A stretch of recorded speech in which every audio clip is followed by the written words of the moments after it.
Yo, what's good, everybody? It's your boy Golden Falls, Golden What Ifs, whatever you want to call me, and I'm back. This is a brand new Tanjiro What If. Now, I will say I think I did something similar to this in the past, but this is what if Tanjiro had nature powers. And as always, if you guys enjoy, please show some love. Leave a like, leave a sub, leave a comment down below. Also, let me know if you guys have been enjoying the style that I've been approaching this with. I personally like it. I like doing one-shots. I wouldn't say they're like easier to do necessarily, but they are more fun, more fun to actually get done for me personally. Now, with that said, I don't want to waste much more of your time. Make sure to check the links in the description for the other links like membership, Discord, stuff like that. And that's all I got to say. I hope you guys enjoy, and I want to get right into it. So let's get it. Tanjiro is born into this world, and frankly, throughout his life, he had a really strong affinity to nature itself. Now, I will say this, Tanjiro legitimately has a connection beyond belief with nature. Plants would grow faster around Tanjiro. Everything would be better around Tanjiro in terms of plant life and stuff like that. And the nature itself around him would all be really humming to Tanjiro because of the fact that he has such a warmth to him. It seems as if his compassion and his love and his genuine kind of personality allows him to really bring out something else, right? Bring out something even better than anybody could really expect. But Tanjiro in his own head would never think about the idea of he would use this power, this connection to actually stop something, right? To kill things or to hurt things or anything along those lines. He used this connection mostly to kind of help his family get some sort of money, some sort of food, grows plants, grows anything you can think of. I mean, even in the harshest environments, Tanjiro is able to grow the nicest food you could possibly think of. But still, at a young age, when he would leave to help his family get some good things for the new year, he would come back home to see his family gone or, sent to the afterlife. But his sister is the only one that's living. Immediately, he would help her out, try to save her. And as he would be confronted by Giyu Tomioka, he would actually bury his sister within a pile of roots and this flora, you could say, right? And all these plants. And Giyu's like, what the heck? Immediately would be confused, how did you do that? In which Tanjiro's like, stay back, this is my sister, I will protect her with my life, I will do anything to make sure she's okay. In which Giyu's like, okay, calm down, I'm not here to fight. He puts the sword away and he asks him, how did he do that? Seriously, how was he able to do that? In which he explains a little bit, his connection with nature, stuff like that.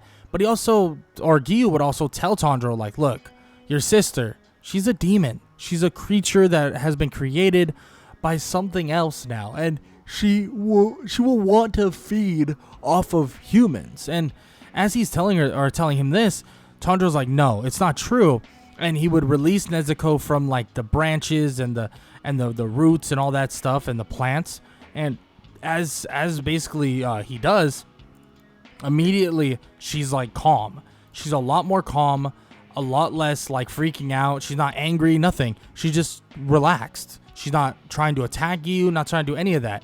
In which Giyu's like, whoa, okay. So obviously you have some sort of connection beyond what really is expected, right? He heard nature and he was thinking, okay, so what? Nature powers, he can grow trees and do this and do that. But no, it's even more than that. It seems like he also has a connection with the demons themselves. I know it's not fully, concrete, but it seems as if he got, Nezuko to calm down, to relax, and to take a breath. And it seemed as if Nezuko was able to kind of find this harmony in a way that allowed Tanjiro to really figure out what's going on, and also allow Tanjiro to have Nezuko not be going crazy, right? Trying to hurt people, trying to hurt him, and none of that. Legitimately, she's calm, relaxed, and even so much so, very similar to the way she is at the end of Uro Kodaki's mind thing that he does, hypnosis that he does, very similar to that. And Giyu decides, you know what? It seems as if his powers are allowing him to do things to a different degree than anyone would expect.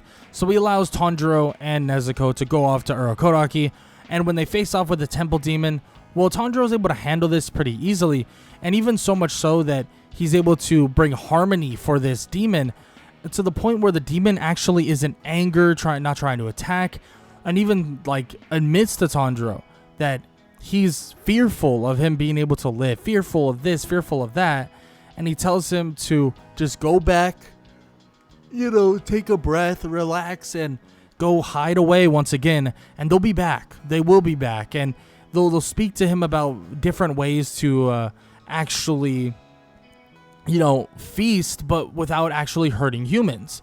In doing so, he's speaking about this. He actually learns about it on the fly. Like he feels it between nature, and he tells him that he needs to go and rest, go to sleep for a long time, and that he'll wake up without the need to even feast on anybody, and might even feel stronger for it. In which Tanjiro basically helps him do this, like legitimately helps him go to sleep, and he would cover him in plants and all that stuff, and he tells him eventually he'll wake up and he'll be a lot better, right? He'll feel a lot better, and he'll feel a lot stronger.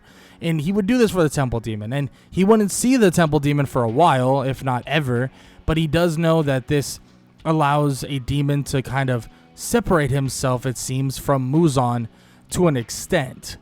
And he's able to kind of get away from the hunger, get away from the wants and desires to actually feast on humans.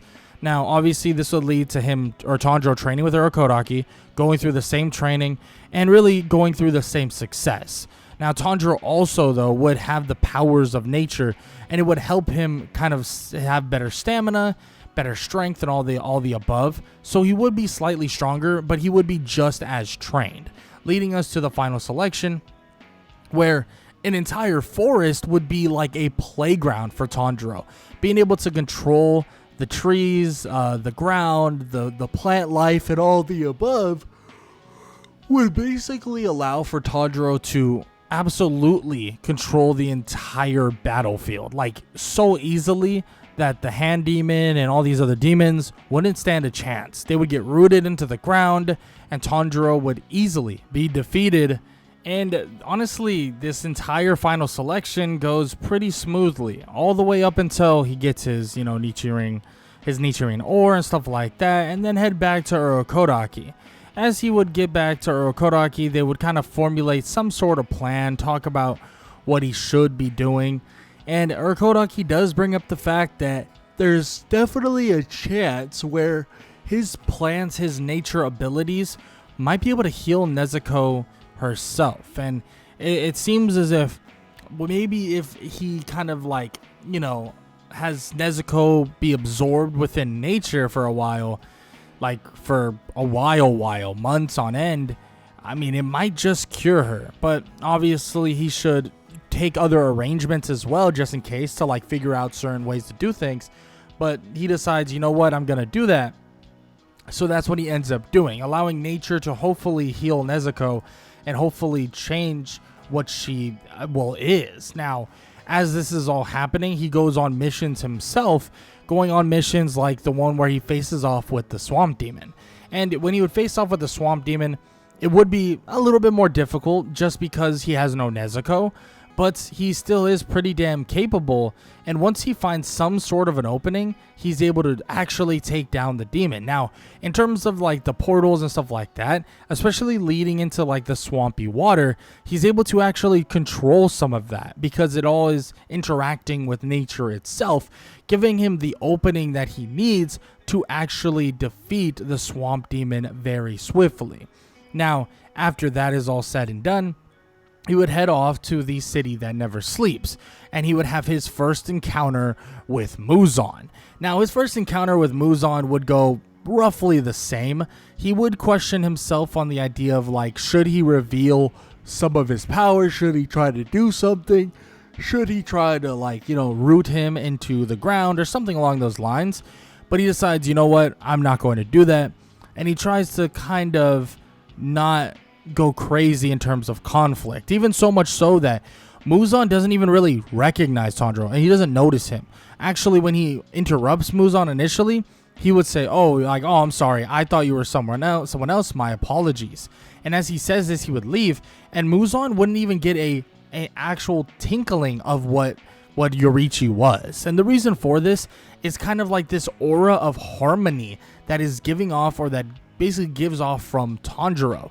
It's very odd to really put into perspective, but Muzan honestly felt pretty comfortable around Tanjiro, like he was some normal human, maybe even more attractive than a normal human. Not attractive in the way of like physical attraction, but like in the way of not being disgusted by a human in a certain way. But Muzan is like, wow, this is interesting. I've never had somebody give off such an aura. But he would leave before, they would even have a conversation about any of that. And the fight with Yahaba and Susumaru would not even happen, because Muzan wouldn't even feel some sort of intent toward Tanjiro. And Tanjiro, well, he knows better than mouthing off and making threats and stuff like that, especially with his connection with nature.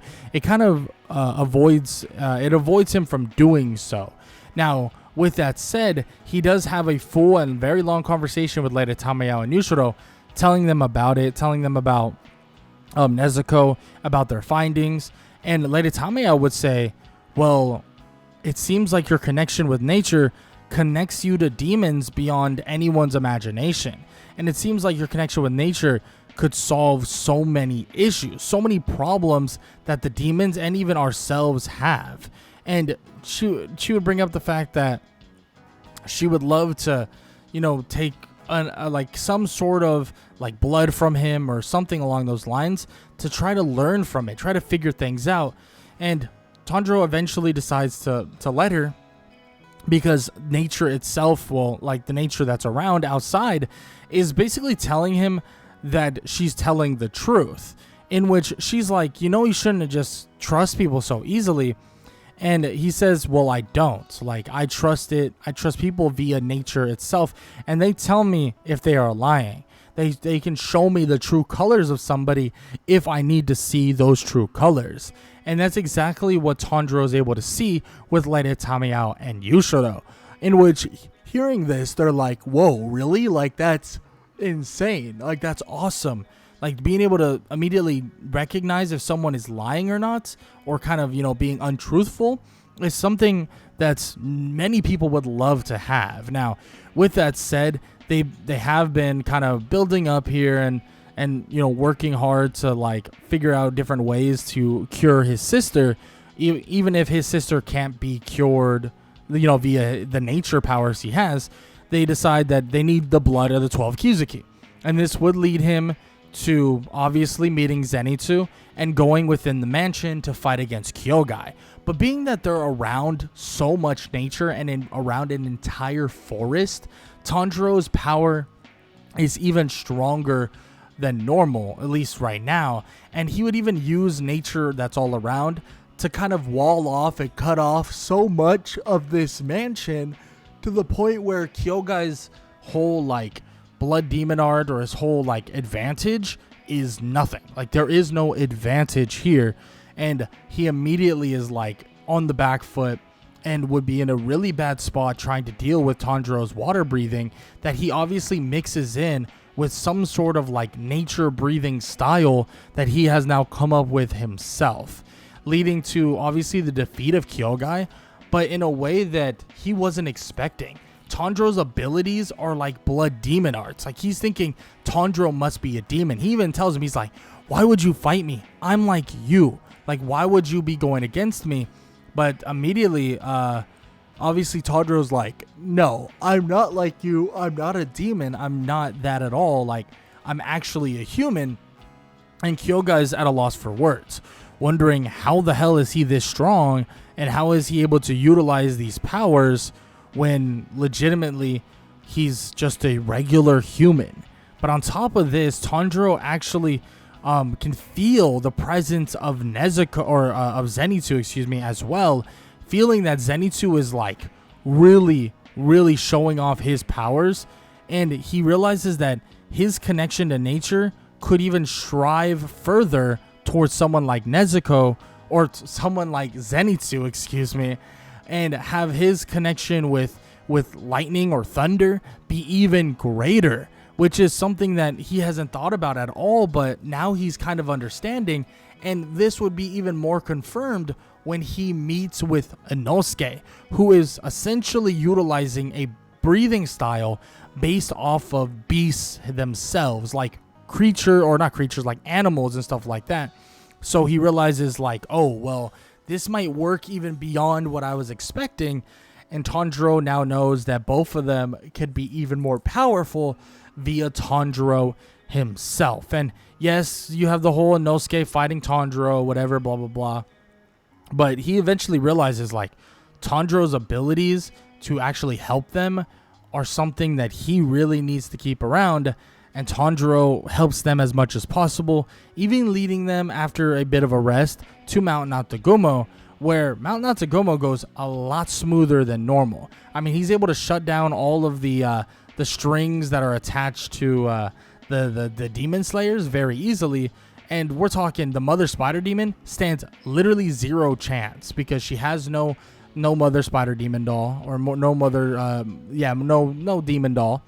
And then on top of that, when they face off with her, Tanjiro's like absorbs her within the earth, basically like nature itself, and she for the most part allows herself to be kind of pushed within the earth and decomposed within the earth. And that right there is her way of going off into the sunset, going to the next life without the pain and suffering. And now she can be helpful like to the earth, to the planet, and to nature itself, and like, you know, actually live vicariously through it and be an actual good person now, outside of, you know, obviously her spider family is like not good. Like they are not good people to an extent, and they're trying to hurt, trying to kill, trying to eat and stuff like that. And Tanjiro allows for the mother spider demon to do something better with her life, and it even affects the battlefield to a certain extent. But eventually they would face off with the father spider demon, which Tanjiro would get caught off guard and would get sent flying. He has a tree basically catch him, and it basically helps him just get down without getting hurt. And eventually he would come face to face with Rui for the first time, or actually technically for the final time, because he did see him initially. Now, he would go face to face with him, and Rui would tell him that he can tell that he has some underlying power. Now, he doesn't know what the power is, how he's utilizing it, what's going on, or how he's really doing things, but he can tell that Tanjiro has a hidden power, a power that is a lot different than even the demons have, a power that is a lot kind of a lot more everywhere in terms of like his abilities. And Tanjiro tells him, yeah, he's right. His powers are beyond what he thinks, and soon he'll realize why. Because Rui would then get grabbed by the roots underneath him and would try to break free.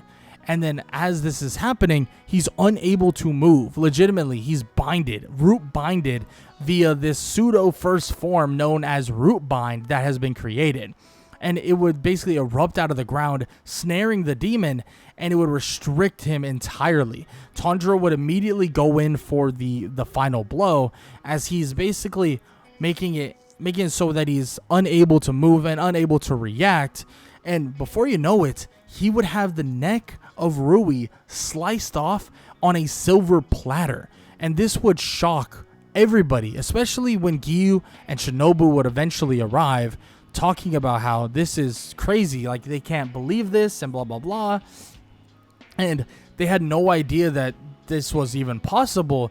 But Tanjiro has shown that truly you need to expect the impossible, because the impossible is plausible. And he shows that his capabilities go beyond just a demon slayer's and just, you know, a swordsman. And in doing so, killing, you know, Rui, a member of the 12 Kizuki, gets him to Hashira status. And before you know it, Well, he's kind of inducted into being a Hashira when he goes to the Butterfly Mansion by Ubuyashiki. But there's something else that needs to be brought up. The fact that Tanjiro's sister is a demon. Yes, she's not here, but this is news that would get around pretty quickly. And Tanjiro would explain the situation, what he did and how he did it. That his powers allowed him to basically allow his sister to sleep for a long time, and eventually he hopes that nature itself will cure Nezuko, bring her back to the normal state of being a human. But he doesn't know. He has no idea if this will work, and they tell him that they should go get her out now and figure out what they should do with them. But Tanjiro says no, that they can't do that. If they do that, there might not have been enough time, and he doesn't know if it's a good idea. Now, this is kind of, they go back and forth on this a little bit, but eventually they agree, and Ubuyashiki would say, the normal thing he says, like with Kodaki and Giyu and Tanjiro, that they would sacrifice their lives, basically, right, for Nezuko. Now, with all that said, Nezuko would still be underground, gone for the moment, and Tanjiro would be pushing forward with his Demon Slayer kind of wants and desires, and him pushing his abilities to another level, training and also rehabilitating in terms of rehabilitation training and getting stronger and stronger via the power that he holds, right? Nature power and also his abilities as a regular Demon Slayer help him greatly, and they're gonna have to help him greatly because he's gonna have some of the most intensive fights you could imagine before you know it. Now, that would include him facing off with Enmu at the Mugen train. Yes, he would head off to meet with Rengoku and go to the Mugen train, mostly because he believes that there's more to learn from every Hashira. Like, he has picked the brain of Shinobu, but he believes he needs to learn from Rengoku as well, leading him to facing off with Enmu as well during this circumstance. Now, when he faces off with Enmu, though, he's able to get the entire train to basically stop because of his ability to utilize nature. Slowing the train down helps it greatly in terms of getting people out of harm's way. And in terms of him falling asleep or getting put to sleep, nature itself is able to just wake him up and smack him back into reality. So it allows him to really show up in terms of defeating Enmu. But in terms of Akaza, that's something that he realizes is out of his league. Because when he sees what Akaza can do, his ability, he's thinking to himself that he should help. But he knows that once he does, things could go bad, very bad. Because right now, it seems as if Akaza's only playing with Rengoku. Just fighting to, have a good time, to see what he's capable of. And Rengoku, he's going for the kill. So he needs to really find out the perfect timing to actually give Rengoku a chance at ending Akaza. And as Rengoku would go in for the final shot, Tanjiro would then kind of show the roots of his powers, and it would immediately ground Akaza, making it so he can't move or react to this ability, getting his head basically cut through, but not sliced through entirely. Tanjiro would feel the sword of Rengoku, and he would try anything, any ability, any strength that he can to try to get over there. But Akaza already is able to break free, and he's able to punch a hole through Rengoku, and Akaza would then see as the sun would begin to rise, and Rengoku would try to stop him entirely from leaving. And as he's doing this, Tanjiro would do the same, forcing him to stay in the sun, forcing Akaza to not move. And Akaza's giving it his all, trying to break free from the roots and or Rengoku. But as this is happening, Tanjiro would make it so even the trees that he can hide underneath to hide away from the sun are not the same. Because Akaza would break free, try to run away, and see that all the trees, they're gone. It seems as if the trees have moved out of the way, and the natural kind of shade from the sun is no longer existing. And now Akaza has no choice to do anything. He can't do anything. But Tanjiro would tell him that he can save him. He can give him something greater, but he has to truly be within nature. He has to allow himself and put himself to nature itself. But then as Akaza hears this, Akaza would shake his head and say that he would rather be with her. He would rather see her once again than be here. And as he says this, the sun would burn him to a crisp, and immediately Rengoku would collapse to the ground, injured to the point where he's going to die. Tanjiro, though, would immediately start healing him, putting him within nature as nature would do its work. Tanjiro would then even bring him to a nearby water source that would allow even more healing to ensue. And Rengoku would look at him and tell him that if he dies, if he does pass, let him go. Let him go to the afterlife and see his loved ones once again. But he also tells him that he won't ever hate him for not letting him, for actually watching him or help, making him die, right? He won't blame Tanjiro for not being able to save him. That's a better way of saying it for sure. And Tanjiro tells him, don't talk like that. Like, I'm going to save you. Like, we're going to make sure you're saved, but it just might take a while. In which nature runs its course, and it seems as if, as Tanjiro's talking about this, Rengoku would actually pass away. And Tanjiro would be in shock, believing that maybe there are some limitations to him, and that Rengoku himself, he wanted to go so badly that nature could sense it, and he allowed him to leave. And Tanjiro, yes, he's saddened by this, but with the upper 3 moon Akaza defeated, Tanjiro's only thinking about preparations to actually defeat every demon that ever existed. And that right there would lead him to start working with various other demon slayers, including Zenitsu, Inosuke, and other Hashira, enhancing them to a degree, giving them kind of a chance to bond with nature to a different extent. Zenitsu would bond with nature via the thunder and lightning that he holds. Inosuke would even have a bond with nature already, but Tanjiro would be able to bond him greater, or to a greater extent, via animals themselves. And it would go on and on via, Giyu with the water, and obviously Shinobu with the flowers and stuff like that. And same thing with Kanao and stuff along those lines. Yes, Shinobu is poison based and stuff like that, but Tanjiro would also help with that, giving her various other ways to kind of make up wisteria and stuff that is very, very, very potent against demons, even giving her a more potent version of the poison that has been being created, in which this would shock Shinobu, but Tanjiro would make it clear this is his way of affecting everything. This is his way of stopping everyone, make everyone more powerful, and allow them to connect to nature the same way he does. So from here on out, that's what Tanjiro's doing. His fighting goes a lot less. Like, he's not going to go out there and try to fight. He helps out with various other people in terms of upping their strength and ability in terms of their connection with nature.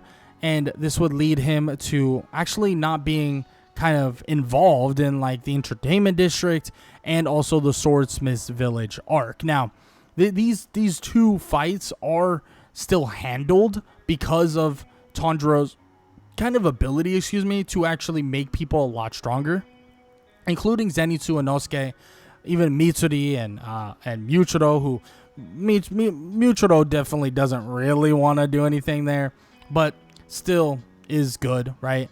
Is still listening to Tanjiro to an extent, and Tanjiro being a Hashira definitely grants him a lot more respect. And this would obviously push them to just training at all hell, just training so hard, because guess what? They have been seeing a lot of upper demon attacks, believing that this needs to be handled, and Tanjiro and everybody else begins to train, and they go through Hashira training, not even knowing that Muzan is, if he is going to actually attack or send a full frontal assault upon the demon slayers, but they believe that they need to be prepared and really completely ready. But this would eventually lead to, Tanjiro actually getting Nezuko out of her kind of slumber of some sorts. And as he does, as she gets out of the slumber, she would be able to talk, she would be able to act normally, and would be very similar to the sister he once knew. And he would ask her, "Are you still a demon? Are you still a demon, Nezuko?" And she would nod her head. Yeah, she is. But there's something else now. It's no longer connected the way Muzan is a demon. No longer the version of Nezuko she once was. Her connection to nature is beyond comprehension, so much so that she tells Tanjiro that she is no longer vulnerable to the sun, in which this would be shocking. And immediately he's like, this is a revelation, like a ridiculous revelation, but also tells her that Muzan will want her, to conquer the sun, and they need to prepare for that. And Tanjiro and everybody else begins to prepare for that specifically, aka the eventual arrival of the Infinity Castle. But the thing is, this would be on their terms, because Tanjiro and them would reveal Nezuko's ability to kind of conquer the sun when they are ready. And when they are ready, it is truly their terms, and Tanjiro and many others would be prepared for this Infinity Castle, or this fight with the demons, more than you could imagine. Now, this would lead to Tanjiro actually helping out with a different fight probably being about the fight with Doma, helping out with Inosuke, Kanao, and Shinobu, leading to the defeat of Doma because of the fact that his connection with nature is so ridiculous, making the poison, making beast breathing even more insane, flower breathing more insane, and in doing so makes their attacks more potent, and it allows for Shinobu to even get an even greater poison that is making Doma break apart, destroy himself without even any sort of sacrifice. And this would lead to the defeat of Doma, and obviously the same defeats of someone like Kaigaku, and with Akaza already defeated, being that Rengoku basically sacrificed himself to defeat Akaza, it seems as if everything is going in the right direction. But Muzan believes that he still has his one singular chance, and that's to get Nezuko. And they didn't hide Nezuko. Nezuko is still here, and Nezuko is basically away, or trying to basically help with this fight. And Muzan, well, he would see his opening as Tanjiro begins a fight with him, and many others fight alongside him, as Muzan would probably push everybody away and would go after Nezuko, trying to absorb Nezuko and fuse with her entirely. But Tanjiro would smirk just a little bit, because Muzan has no idea what he just did. Because Nezuko starts to actually have an effect on Muzan that isn't something he was expecting. Because initially, yeah, he's like, I conquered the sun, it's over now. They fight him all the way till sunrise, and then when sun rises, yeah, he's immune to the sun. But as this is occurring, it seems like the sun begins to basically get absorbed within Muzan's body, and it begins to spurt out. And as it's doing this, as it's growing within him, it seems like Wisteria and various other versions of something that would allow the demons to disintegrate and destroy itself is coming from Nezuko. Everything that she absorbed within nature throughout those months allowed her to basically flourish as she would be absorbed into Muzan. And as this is occurring, Nezuko would then flourish within and out of Muzan Kibutsuji, and soon Nezuko would be the sole reason why Muzan not only doesn't eventually conquer the sun, but is defeated via the sun and also nature itself. The connection between Tanjiro and Nezuko not only allowed them to truly show the peak of what nature and the power of nature could be, but on top of that, allowed them to do something that nobody in their wildest dreams would have thought would have been possible. The defeat of Muzan Kibutsuji, and on top of that, the defeat of all the demons that ever existed. But with that said, Tanjiro does have one more person to pay a visit to, and that would be the Temple Demon. And when he visits him, he tells him that he has a way for him to turn back into a human, in which he would tell him that no, he doesn't need to. The Temple Demon has now gained a sense of tranquility and a sense of true purpose, helping now with the protection of many others and also the protection of protection of nature as well, almost becoming some sort of nature protector like the one and only Swamp Thing. Now, yes, he's not a very big part of everything that ensued, but the last demon that really would survive would be the Temple Demon, ironically enough, being that the Temple Demon himself turned over a new leaf, no pun intended, or maybe pun intended a little bit, but turned over a new leaf to help nature and help the world instead of hurting it, leading to the end of what Demon Slayer would have been if Tanjiro had nature powers. And if you enjoyed, show some love. Leave a like, leave a sub, leave a comment down below, all that good stuff. Hope you guys enjoyed the video. If you did, like I said, do all those things. Now, with that said, hope you guys enjoyed, and I hope all y'all have an amazing day. Later.